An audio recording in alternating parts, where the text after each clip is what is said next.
Hi, I'm Jack B. Calhoun, and this is Chapter 1 from It's a Lonely Planet Out There.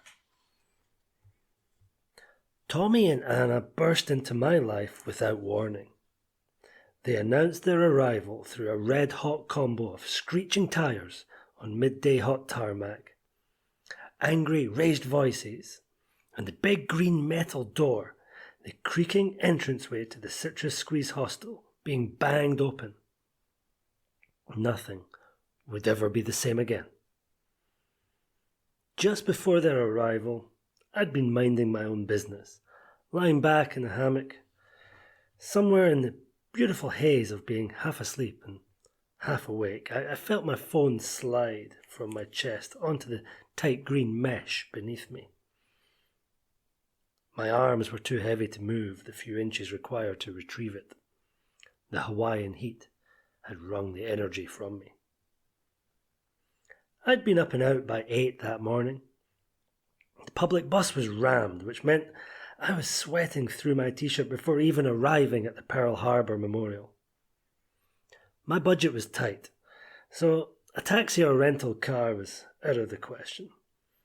I did my duty, though, the good tourist that I was. I listened to the guide, watched the archive video, and took the appropriate photos, all the while looking suitably somber and respectful.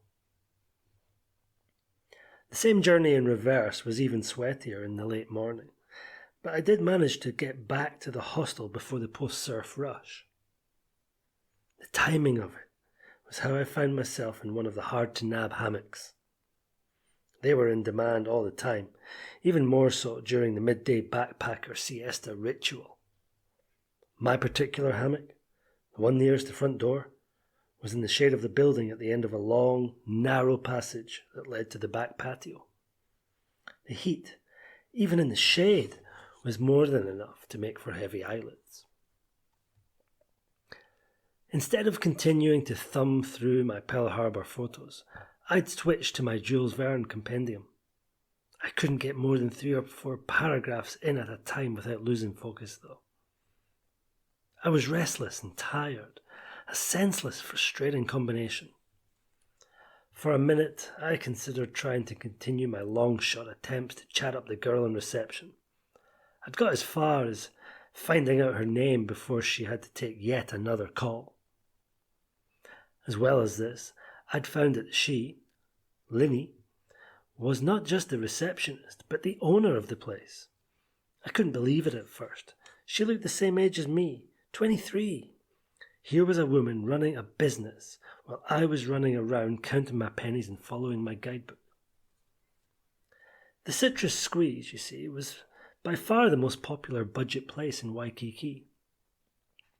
Short of finding a group of mates and getting an Airbnb place sorted, this was where people like me, having blown most of our budget on the airfare and food, were to be found.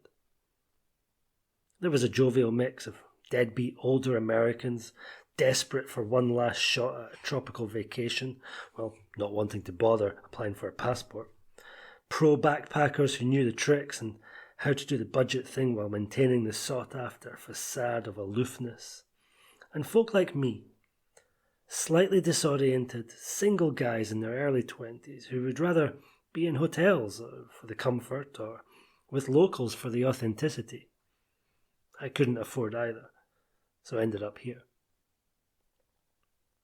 The communal kitchen wasn't the cleanest, but it allowed me to continue my regular diet of instant noodles, washed down with the cheapest beer I could find at the local supermarket. And while the bed could hardly be described as comfortable, at least it wasn't making me come out in a rash like the one back in San Francisco had.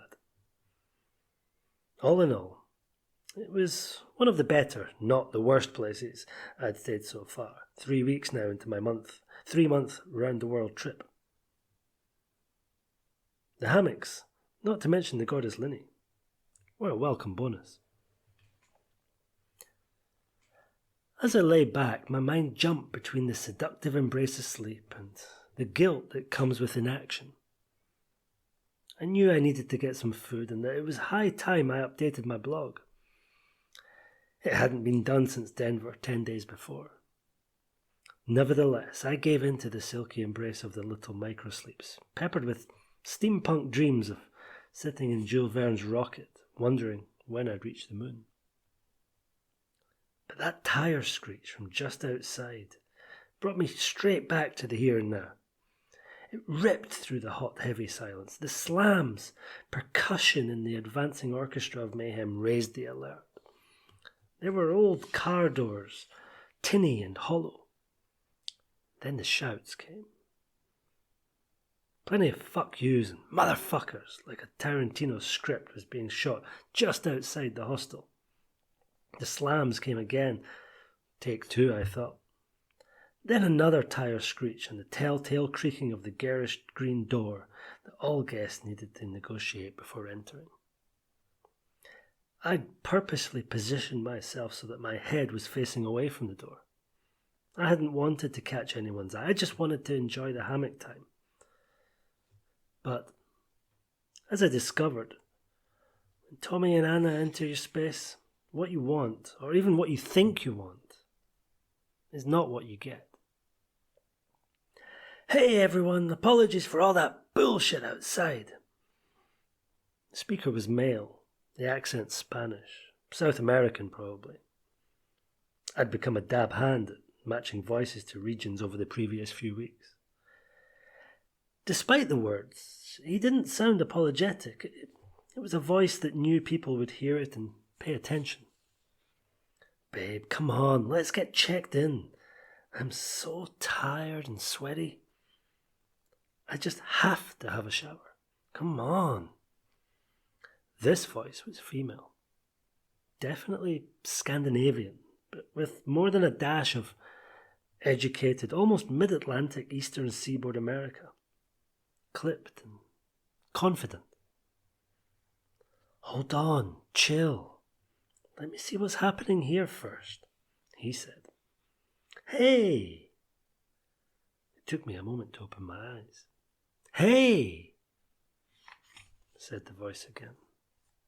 Hey, I replied, looking up. I saw his face staring down at me. It was long and lean, with carefully sculpted stubble and hair in a top-knot/man bun. Tommy, he said, introducing himself and smiling his wide, devilish grin. He extended his hand. What's the lowdown on this place? I shook my head. I was still drowsy, but aware that Linny was only a few meters away around the door at reception. I didn't want to sound judgmental or cynical and ruin my already non-existent chances with her. Oh, it's good. It's cool. Cool. What's your name? He asked. Jamie, I said, feeling the handshake had been going on too long now. I loosened and stood up. Tommy had 3 inches on me and I'm 6 foot on the nose.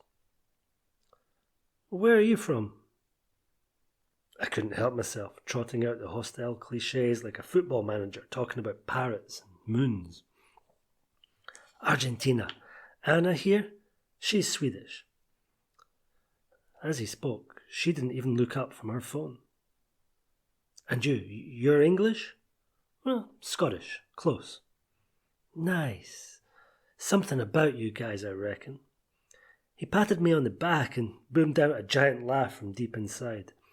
It was infectious, like a reverse yawn. I joined in. Anna cut across the laughter by looking at Tommy.